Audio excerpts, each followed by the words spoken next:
Here. Welcome everyone to the second week of Healthy for Life. I see we've got 44 on the webinar today, 45, we're still getting people on. So I'm so glad you're all here with me again. And the first week didn't scare you away. I hope that this last week was a good one for you. And this week we're going to talk about healthy eating. So let me get that started.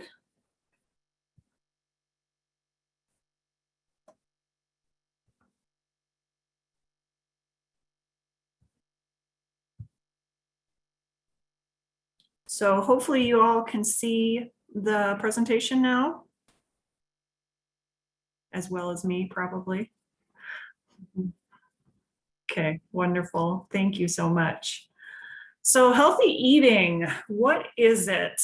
And sometimes, you know the answer to that question in a general sense, but you don't know what the answer is to the question in the sense of your personal life. So that's what we're going to explore a little bit today. So to kind of get us started off on the right foot, I want you to think about a healthy food that you enjoy, that you truly like to eat.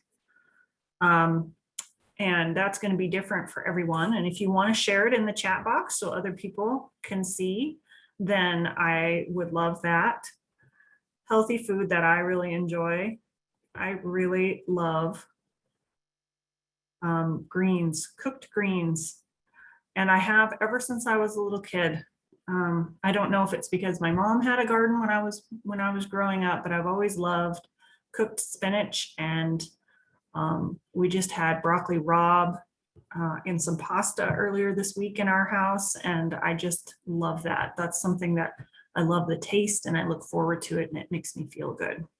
Avocados, fresh peas from the garden, beet greens, snap peas, berries, and broccoli, lettuce from the garden, oatmeal, roasted broccoli, roasted vegetables, you guys. Seriously. Salmon, most fruit, salmon, chickpeas.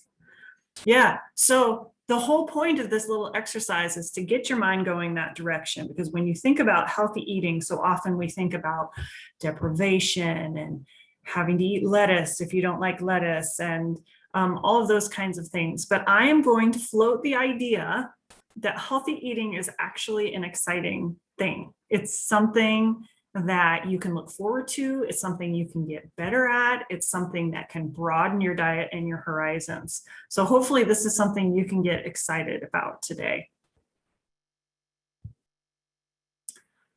So let's take just a moment to reflect on our week. If you have your food log, maybe just take that, grab that, and take a look at it. And if you have your weight chart and you've taken your weight already for the second week, please feel free to fill that out during this time as well. So the question about the food log is, were you able to fill it out each day? And that's a yes or no question, right? And we're not attaching judgment to that necessarily, but just were you able to fill it out each day? And when you look at the foods that you ate, how much of that would you consider to be quote unquote healthy?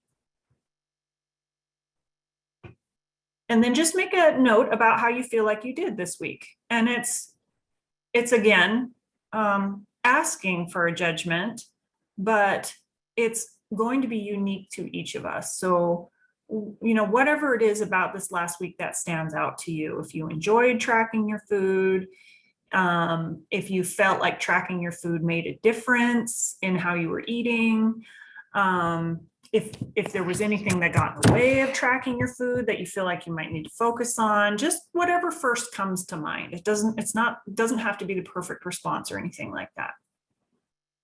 Does it count if you tried to go back and fill it in the next day? I sure hope so, because I ended up doing that. And let me tell you, I got a couple of days behind, and it is hard to remember what you ate, especially when you kind of graze as you go through the day. That that was definitely a learning experience for me this week. It definitely counts if you go back and fill it out. You don't do it on the exact day, for sure. Yep, I forgot about it too. My strategy was because I've told you guys, I'm a pen and ink girl. I like to do it that way. It makes sense to me. I like to have the book in my hand. So I left my book out on the kitchen table, right where I would see it. And even with that, and with me, it wasn't that I forgot. It was that I looked at the book and I said, I don't feel like doing that right now, even though I had time. So that's definitely a barrier that I'm going to have to look at this week with my food and fitness log, is how do I get over I remembered, I looked at it, I saw it, and I just deliberately chose not to do it. So probably different for each of you what it is for you this week.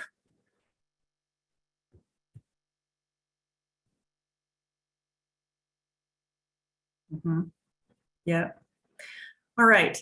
So this is everyone's favorite thing to do, calorie goal setting, right? So we had the question last week, does that mean we have to eat 1,200 calories every day or whatever? This is the background on that question. And if you've never done this before, I've included a link on your slides for a good, reliable way to go and calculate how many calories you need. So you can click on that link, you enter your age, your gender, and if you're trying to lose weight or not, if you want to. But what we're really looking at is your baseline. So RMR, you might be wondering what that means on the slide. RMR is your resting metabolic rate.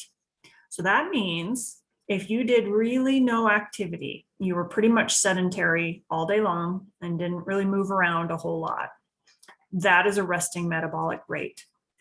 So when you're looking at this calorie calculator and you're calculating how many calories you need, you're going to come up with a resting metabolic rate, and then you're going to add in your activity level. And those two things together are how many calories you need in a day to maintain, theoretically, to maintain your weight. So that's what we're looking for. So if my estimated resting metabolic rate is 1,300 calories, and my resting metabolic rate plus activity factor is 2,150 calories, what is a good goal for me to lose weight? Does anyone know the answer to that question? You probably will have to, I see the note that nothing happens when you click on the link. You probably are going to have to copy it and put it into your browser. What if your activity changes by day? So your activity factor is on average. So if you say are very active 5 days a week, then that's what you're going to put in. That's what you're going to select when you're selecting your activity factor, and it gives an average calorie level. So does anybody know what a good goal is for, if this was mine, what a good calorie goal was for me to lose weight? Less than 2,100. I see. Yes, you're reminding me of my 13-year-old son right now. That is absolutely true, though. Less than 2,150 calories, right? Exactly. Because in order to lose weight, really what you're trying to look at is creating a calorie deficit. And there's all kinds of conversation that happens around this. If strictly calories is the best thing to calculate, if you do points, if you do fat grams, if you do protein. Like I talked about last time, I'm going to leave that up to you how you want to do that. And I'm just referring to it as calories as a measure of what you're taking in, the energy that you're taking in, as versus the energy that your body needs. You can do carbs instead of calories, exactly. 1,500, 1,650, those are good guesses. What I would recommend is 500 calories less than that. Right? So 2,150 minus 500 calories.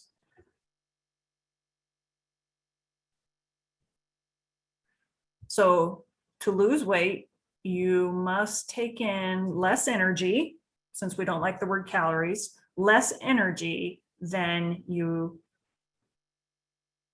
take in. So you have to take in less energy than you expend. There we go. That's better. So if you eat 2,000 calories and then you subtract out the 1,500 calories you need for your metabolism and that you use for your activity, it can go, so 2,000 calories, if you eat 2,000 calories, but what you really need is 1,500 calories, then that's a 500 calorie gain in that particular day. If you eat 1,500 calories and you need 2,000 calories, then that's a 500 calorie loss. And then of course I've got Calvin, because this is not super exciting, but critical. And Hobbs says, what's that cereal you're eating? And Calvin says, it's my new favorite, chocolate frosted sugar bombs.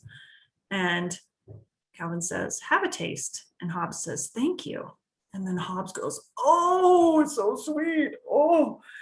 And Calvin says, oh, they're actually kind of bland till you scoop sugar on them. I kind of resemble that remark a little bit. Can't see my little food. There it is.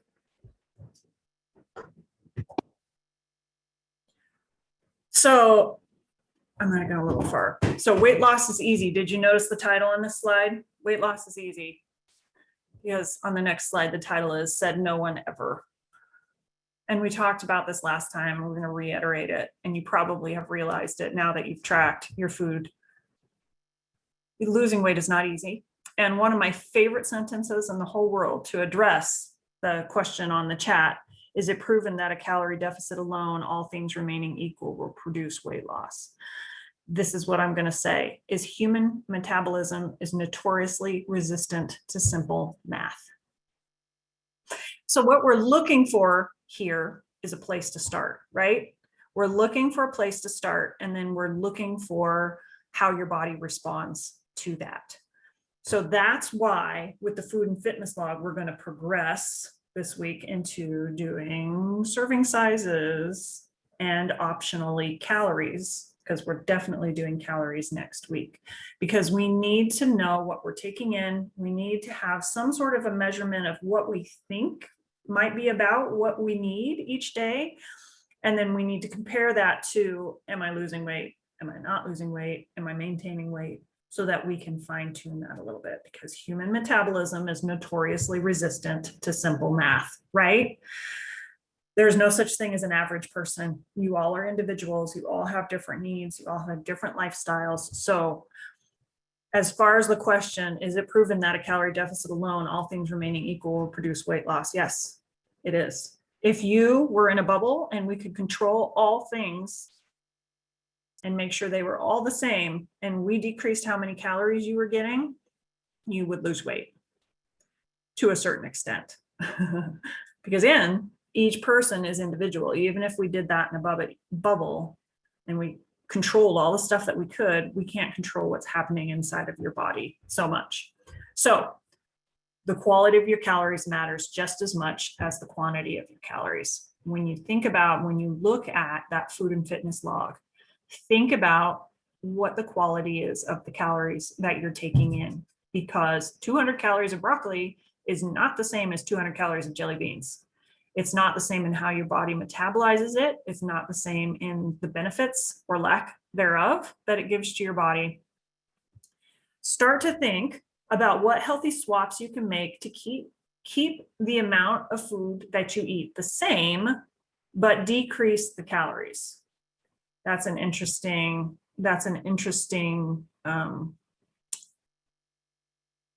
question, isn't it? So I want you to look at this, and I'm going to see if I can share this for you. Share. Let me see if I can.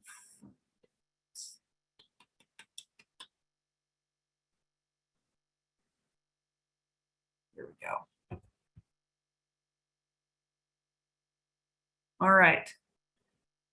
So that ignore how to spell dietitian at the top of this, because you spell it D-I-E-T-I-T-I-A-N. Every dietitian I know has that pet peeve. Okay. So let me see if I can get, oh no, the pictures aren't showing up. Why do you suppose that is? I wonder if I tried in a different browser, if the pictures will show up. Let me check.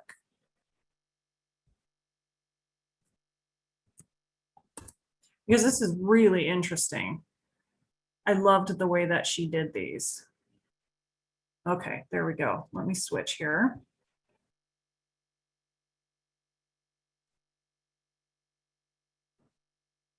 Share.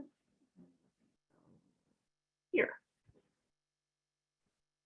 All right, so can you all see? Yes, I will put the link in the chat box after I show you this. So you can you all see the website now? Where it says spot the difference? Yes, okay, great. So look at these two plates. Same amount of food, right? On the surface, same amount of food. But the difference in the calories down underneath there.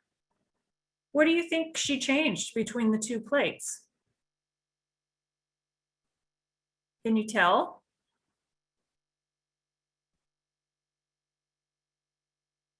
Less chicken, less dressing, remove some seeds and cheese, oil and fat. Yeah, see, you knew. So if you scroll down, and that's why I put the link in, so you all can get in there and take a look at this, because you can see the difference. There's a cup of cooked pearl barley in the first one. There's a half a cup in the second one. It's very interesting how it's the same amount of food, but the calories is so much less. Look at this one.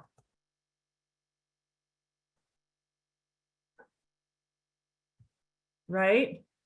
So what decreased on this one from one to the next?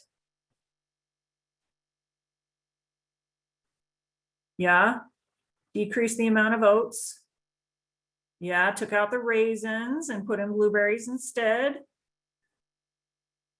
Dried fruit is a concentrated source of calories. Fewer chia seeds. Yep, exactly. You're getting the idea here. What about this one?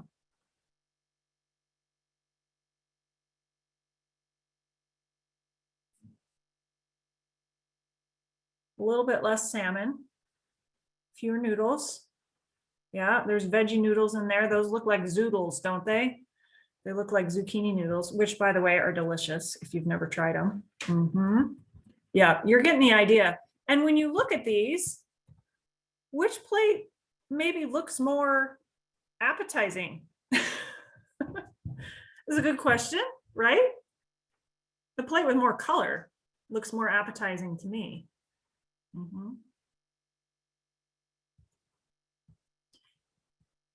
Because you're adding more color to it. Yeah. So if you want to, you can go to her website and you can explore this. You can explore this some more, because this gives you some really good ideas about when you're putting together your plate for your meal, how you can still have the same volume of food without the same amount of calories. And that's really going to help you when we start to decrease the calories so that you don't get so hungry, because you'll have the same volume of food that's getting taken in. Okay, so let me go back to my slides.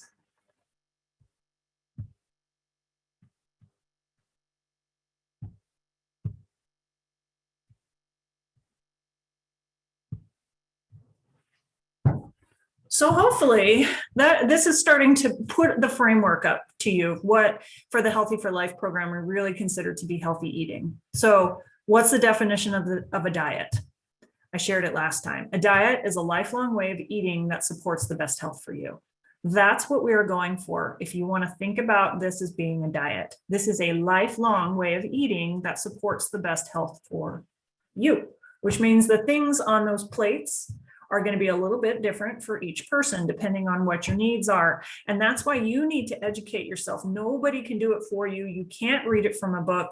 We can't just supply, I mean, we can give you starting places as far as recipes go, but you really have to pay attention to your body and how it responds and how you feel in order to find the diet that works for you.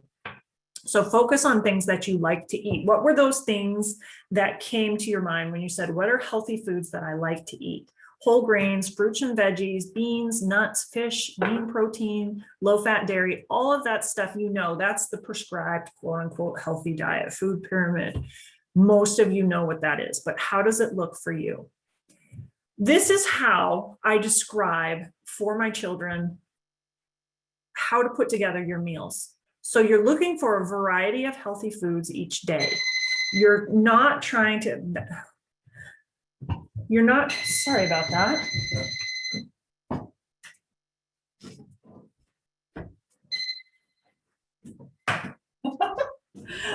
Who has a house phone anymore? I do. Who didn't turn off the ringer? I didn't.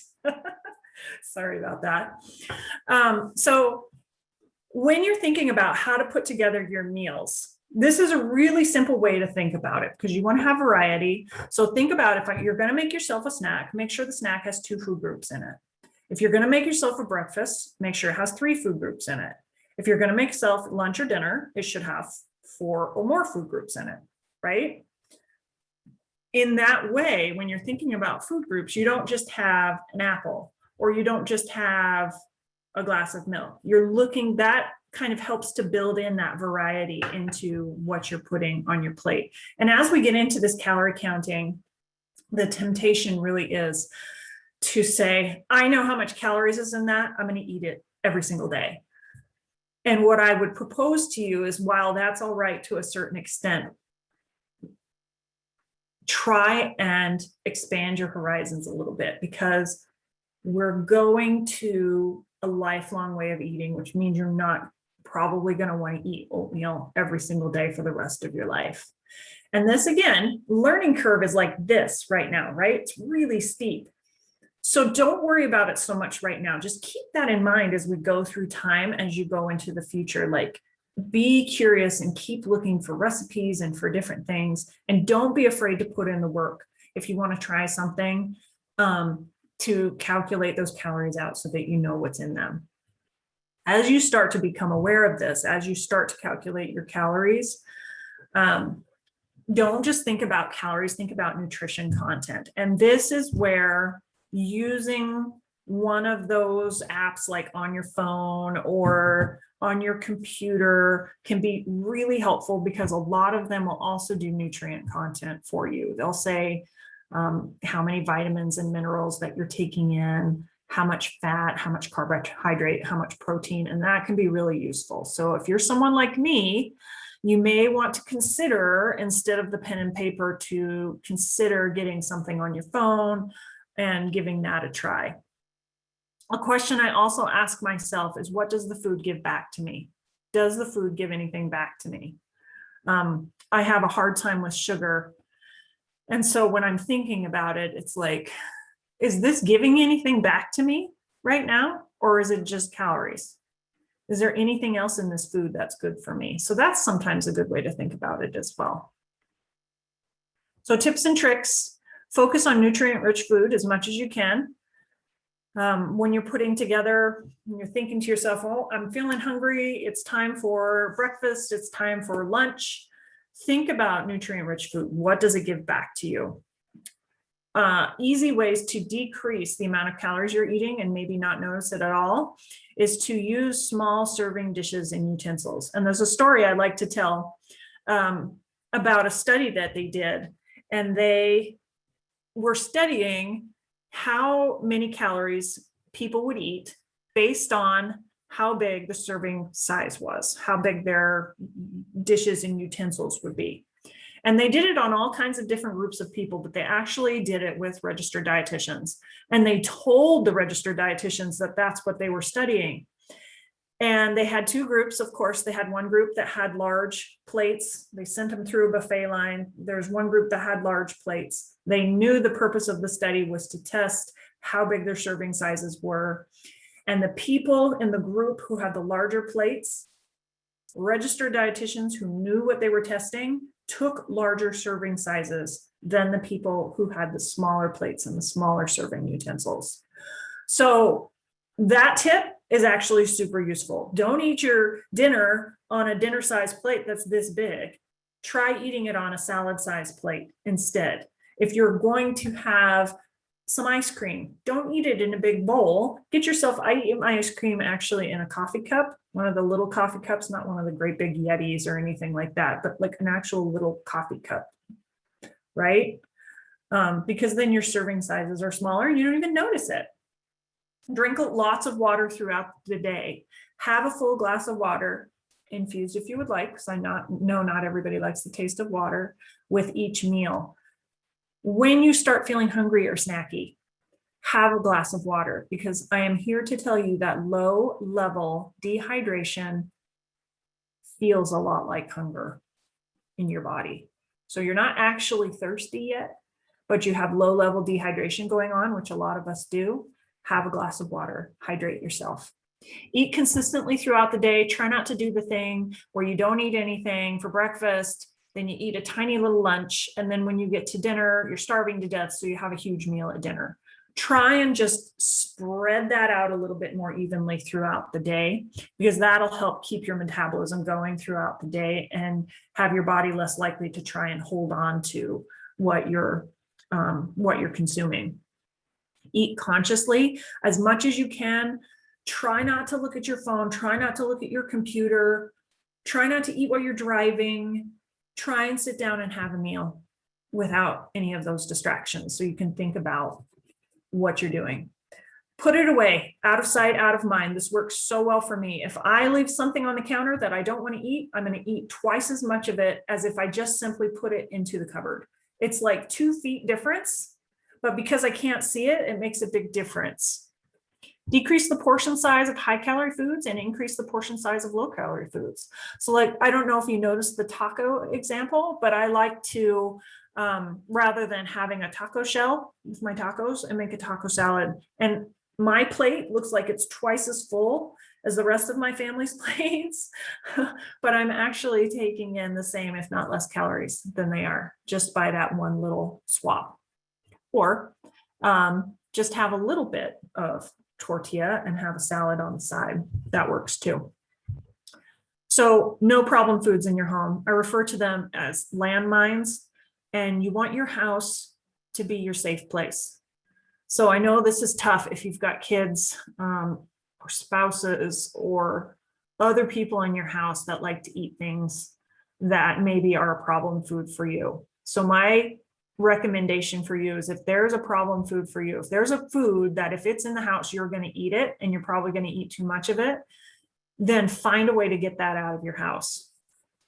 Find a way with the people that are in your house that might enjoy those foods, for them to still include those foods in their diet, but for them not to make a problem for you. So maybe smaller package size of something. So if that person wants to have whatever, fill in the blank, maybe just think, I'm going to get a small package. It's going to be just for them. Or if I like it and I want to have some, don't get a big Costco sized package of Doritos. If that's your issue, get a little one, and not a whole package of little ones, just one little one, like from the grocery store or from a convenience store, so that there's not so much, so that you don't have landmines in your own home, because you don't want to use up all of your willpower. And we're going to go over what that is. So you don't use up all your willpower on stuff that you can control.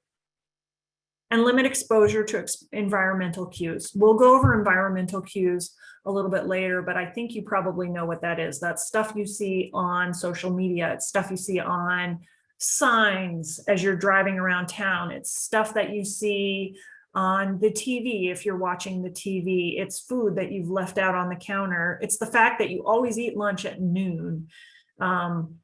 It's those kind of environmental cues. So limit your exposure to those as much as possible. Think about those days when you're super busy, right?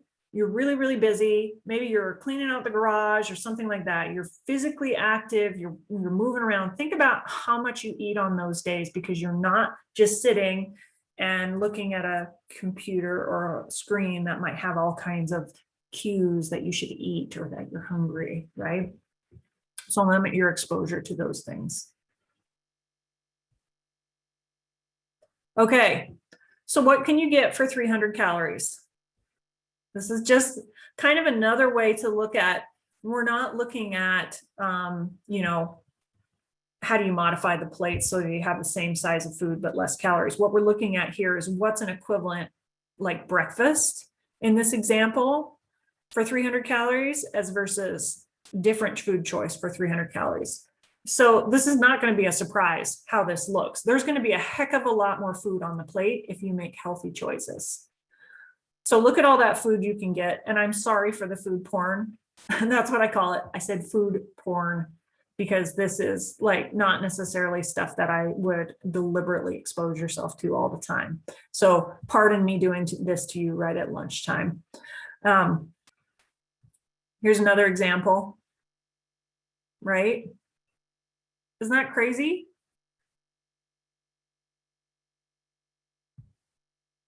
What about 400 calories of Panda Express?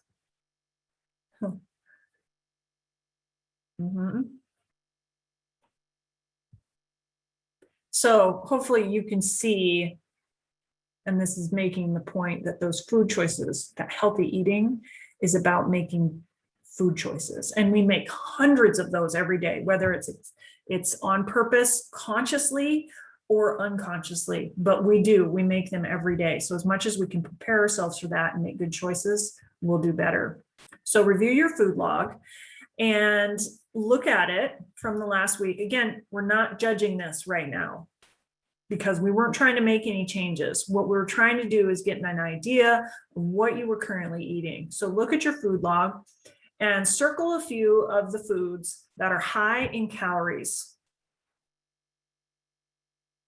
It might be pop, it might be chips, it might be pasta, it might be, any of the things on the list there. And then as you circle these, there is such a thing as a high calorie food that is also high in nutrients. So it's high in calories, yes, but it also gives you back a lot. A great example of that is avocados, whole grains, nuts, all of those kinds of things. They are technically high calorie foods, but they are also high nutrient foods, and they have a place in your diet and they're good for you. So when you think about the foods that maybe you'd like to substitute or change or get out of your house or whatever the answer might be that you were thinking that maybe is resonating with you, maybe you want to choose the foods that are high in calories and low in nutrients, if possible. Maybe just a little bit less. So think about your food and fitness log for this week. So we're going to up the ante, like I said. What I want you to do is the same thing as you did last year, plus the portion, or sorry, last year, what you did last week, plus the portion size and the calories. So if that's too much to do the portion size and the calories in 1 week, I will give you the out for this week to say, I'm just doing the food and the portion size because the calories is too much. But if you can, try and do all three. So we're not just writing down what we've eaten, we are tracking the portion size and we're tracking how many calories it is as well. And then the last thing is to set a calorie goal for yourself. And again, if you don't like the word goal, maybe focus might be better, because don't be confused. If you are eating quote unquote normally and healthfully, naturally the amount of calories you eat one day is going to be more and the amount of calories you eat the next day is going to be less. So don't feel like you have to hit that calorie goal right on the button every single day. Really try and use it in conjunction with how your body is feeling, special events that might be happening, anything else that's going on in your life or in your body. Try and respect that and use it as one tool, not the be all and end all of your existence. Same as with the weight, the calorie goal is not the holy grail. It's really not. It's a ballpark more or less that you want to be in at this point. On average, it's what you do most of the time that makes a difference, not the one-off kind of things that happen occasionally. So you want to eat within that calorie goal most days, but it's okay if you go outside of it, at least on this point, at this point, some of the days, because we're really still getting a feel for how our body responds to it. So you don't want to be too strict. If you say 2100 was my goal and I decreased it to 1600 and I felt hungry all the time, then by all means eat some more food, decrease or increase your calorie level, and then see how it treats your weight. Because remember, you are an individual, you are not an average person. We're just giving you a place to start. Where do we get portion and calories? Oh, isn't that the $2,000 question, right? I'm going to go into this a little bit, a couple of presentations from now, a little bit more. But as far as portion size goes, it's not a set portion size that I'm looking for. I'm looking for how much you are actually eating. So whatever you put on your plate. So in order to get there, if you're first starting with, if this is your first time ever measuring your serving size, it might be a good idea to get out some serving cups and serving spoons, like your teaspoons, your measuring cups, right? And actually measure what's going on your plate. So you can say, I had 1.5 cups of pasta and 2 tablespoons of sauce. Or I had 3 cups of lettuce and 2 tablespoons of dressing and 1/2 cup of tomatoes, right? So you actually have to put the work in. And then to look up the calories is a separate step.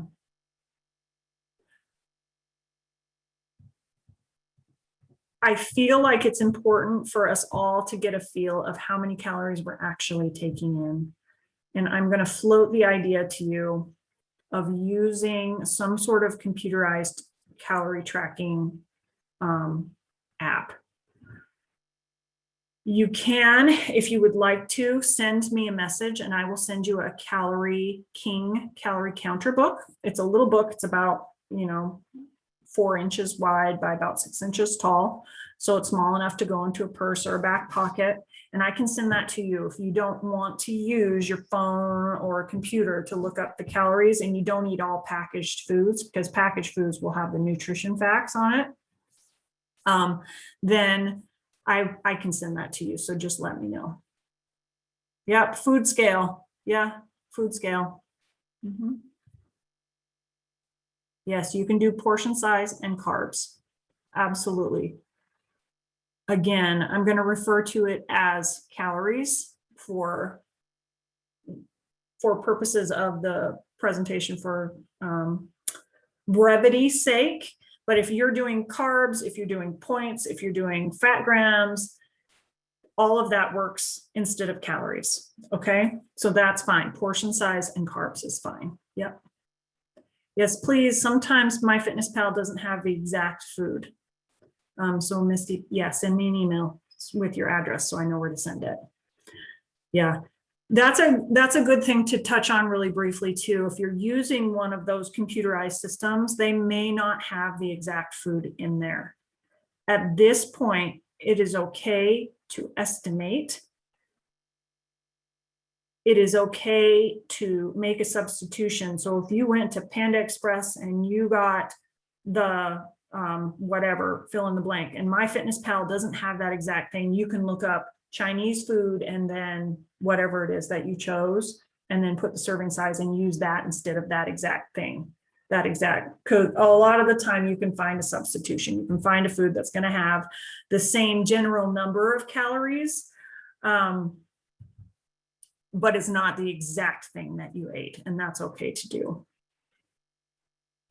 Food scale tells calories because you'll see on the nutrition facts label or on the computer when you look it up. Like if you are doing raspberries, for example, if you put those raspberries on the scale, it's going to say you have 21 grams of raspberries.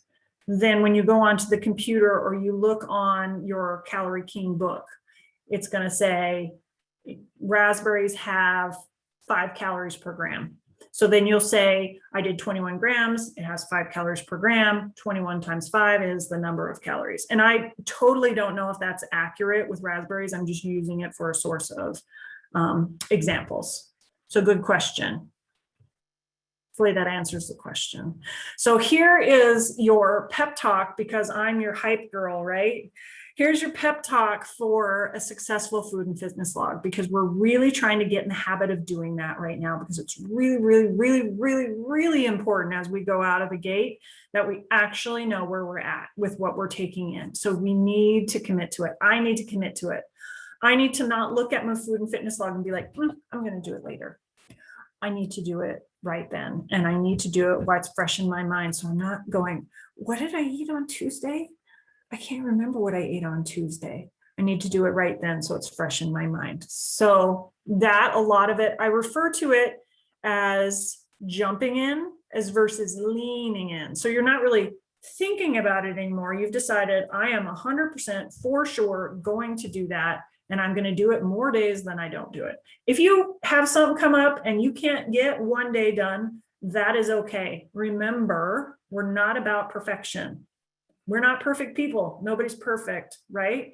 We're about doing the right thing, or the thing that our goal is, our area of focus, most of the time. So try not to get down on yourself if there's one day you just can't do it, right? If you do it the other 6 days, you are golden. Okay, if you can do it 7 days, even better. Record as you go through the day as much as you can, so that you know, especially now that we're to the serving sizes and the calories and needing to write that down. And then write down any, here again, I'm not too worried about deliberate activity exercise this week. I think it's enough to add the calories and the portion size for this week. If you want to write it down, great. But you don't necessarily need to do that this week. And make sure and record your weight one time this week so that we can start getting that trend going on the weight graph. Remember, it's not judgment about where you're starting. We're looking for the trend from week to week. And so we have to do once a week, as long as that's not too huge of a trigger for you. And I talked about that last time with the weight. So I highly recommend taking the weight once a week. Same place, same time, same scale, just so that we can start getting that trend going to know if the changes that we're making are making a difference.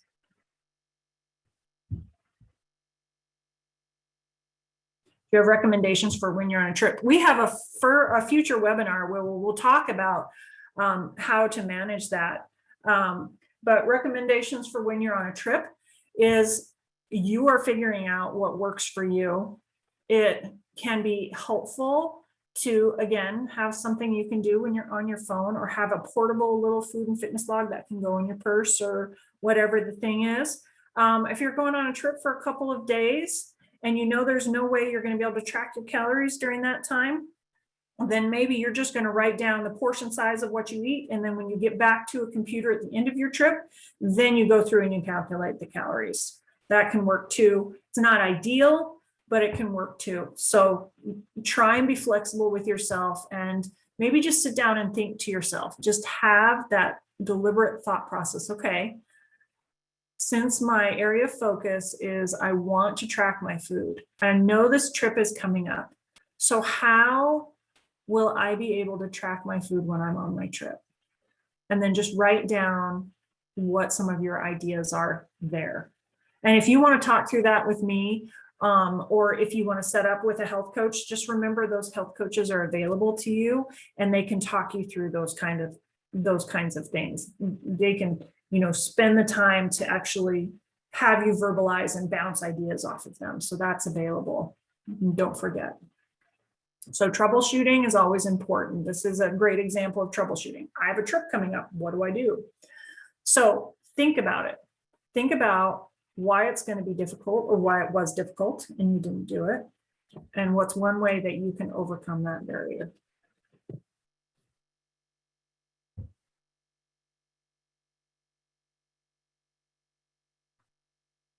For the weight, once a week. I don't recommend daily weighing just because there's so much change from day to day based on what's happening for you. So my recommendation is once a week. So setting yourself up for success. This is learning to eat in the real world with the tools available to all of us. We just use it differently depending on the person. This is overwhelming. I put maybe overwhelming because I know we're all in different places, and some of you are already here. You're already tracking your food. You're already doing the calorie counting and all of that. And it's old hat. So maybe it's not overwhelming to you, but chances are if this is your first time, this is a little overwhelming. Like I said, learning curve, it's really steep right now. So when you start to feel overwhelmed, just like last time, take a step back, find your area of focus, and just take it one step at a time. How can I get a little closer to that goal? If I'm trying to track my calories and I'm trying to figure out how do I do that? How do I do that from a serving size or from a scale? One step at a time. See what you can do today to try and figure that out. It will get easier. I promise it will get easier. You will get better at it. It will take far less time. It's just like when you're learning a new skill, like when you're learning to ride a bike. It is not easy when you first try to, it's frustrating, right? I don't know about you, but when I was learning to ride a bike, there were tears involved, for sure. There were tears involved. I hope you don't cry over your food and fitness log, but if you do, it's okay. It's overwhelming. Just take a step back, take a deep breath, and then break it into smaller steps if you need to. Experience equals ease. Give yourself the time to learn. As adults, a lot of us are very comfortable and we haven't had to learn anything in quite a while. We're out of practice with it. Think about a child learning to walk, learning to stand. It takes practice, and the more you do it, the better you're going to get at it. Experience equals ease, and it's absolutely worthwhile to learn to do this. I've said it multiple times, don't expect perfection from yourself, just improvement. Just get a little bit better at it than you were the day before. Use your scale, taking your weight like a speedometer, right? A tool to know where you are and how fast you're going. It does not define you. It's one tool in your tool bag.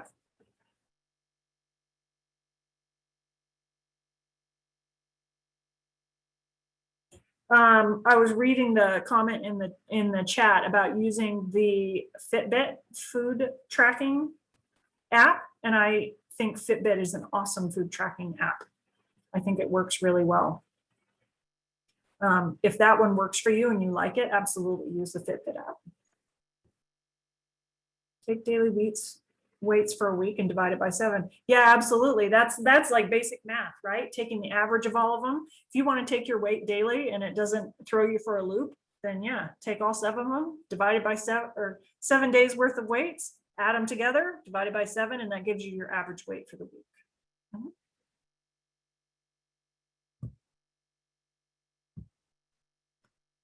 So as I did last week, I will follow up with an email, but this week you're going to set or adjust your goals. So hopefully you're going to adjust your goal a little bit for the tracking to say, I'm going to track the serving size, what I'm eating, serving size, and calories. I'm going to take my weight at least once this week, and I'm going to calculate my calorie goals. Some of you may have different areas of focus or goals that you're working on, and that's fine. Just try not to overwhelm yourself. Small steps. Whatever you decide to do, actually do it. Don't just lean in, jump in. Commit to it. I'm going to do it. Do what you've decided to do to meet your goals. If you need to, print out another week of the food and fitness log. And here again, bring your binder. If you don't have a binder, that's fine. Sometimes it's really nice to print out the slides, have your weight chart, have your food and fitness log all in one place like that. And you can organize that however works best for you. The slides are available on the website. You can load those if you like, the slides we just went over today. And I will send out the recording for this as well.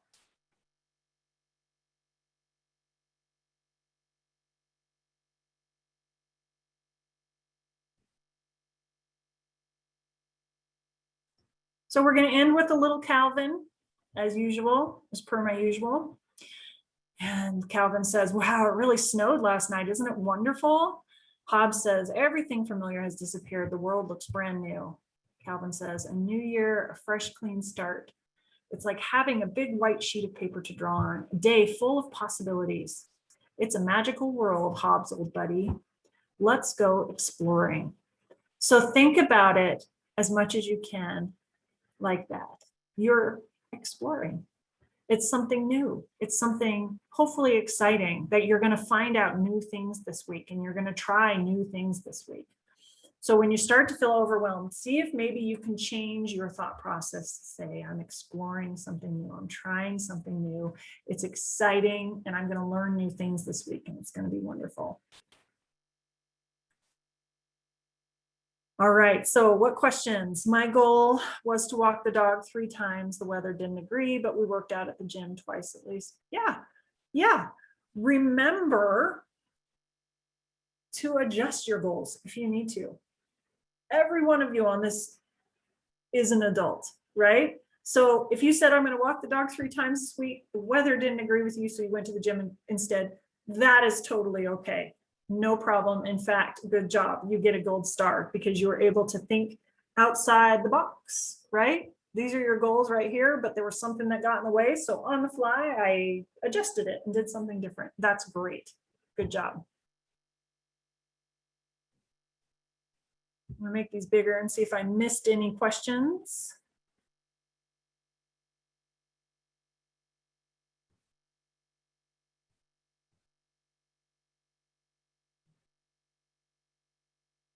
Suggestions for the best veggie noodles so I don't have to make a bunch that are not tasty. I'm going to tell you that the internet is your best friend. It is your best friend. I use my phone all the time when I'm cooking. I just go on and I type in best zucchini noodles and I'll come up with, there'll be a whole list of things. So I'll look at a couple, 3. I'll look at the reviews for them and then I'll choose one and I'll try it. I've heard fantastic results for zucchini noodles made out of zucchini. So that's why they're called zoodles instead of noodles, because they're made out of zucchini. And that's a spiralizer attachment where you can make those at home. And I know a lot of times you can actually buy them frozen from the store. I was talking with someone earlier this week and they mentioned that Costco had some frozen zoodles that you could just buy. You just pop them in some hot water and voila, there you go. Super One sells them fresh. I like it. Gotten some cauliflower noodles, but they had more calories than the regular ones had. Really? Wonder what they put in those cauliflower noodles. Fat and salt, probably. Yeah.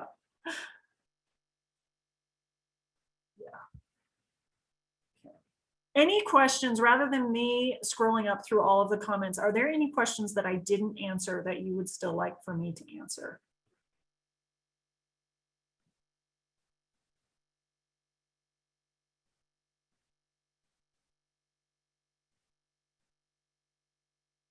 Nope. Seeing none. Okay, everyone. I really hope that you have a fabulous week this week. Let me know if I can help with anything. Please send me that email if you want one of those Calorie King books. I'll need to know your address so that I can mail it to you.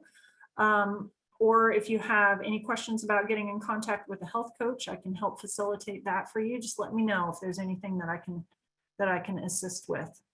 And have a great week. And we will see you back here again next Thursday.